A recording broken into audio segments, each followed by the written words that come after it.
ঢাকা ৬ আসনে বিপুল পরিমাণ ভোটার স্থানান্তরের অভিযোগ করেছেন মুক্তিযুদ্ধ বিষয়ক প্রতিমন্ত্রী ইঞ্জিনিয়ার ইশরাক হোসেন।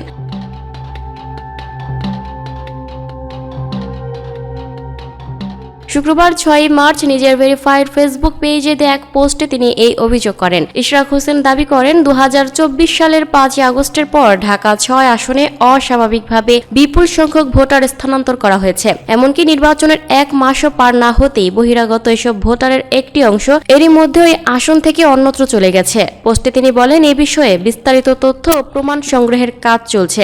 সব তথ্য প্রমাণ যাচাই বাছাই শেষে বিষয়টি নিয়ে দলের কাছে একটি পূর্ণাঙ্গ প্রতিবেদন দেয়া হবে। পাশাপাশি বিষয়টি জনসম্মুখে প্রকাশ করার উদ্যোগও নেওয়া হবে। অভিযোগে তিনি আরো বলেন, ঢাকাকে টার্গেট করে ইউনূস সরকার ক্ষমতায় আসার কিছুদিন পর থেকেই জামায়াত এই প্রক্রিয়া শুরু করেছিল বলে ধারণা করা হচ্ছে। তবে এ বিষয়ে আনুষ্ঠানিকভাবে জানানো হবে তথ্য প্রমাণ যাচাইয়ের পর।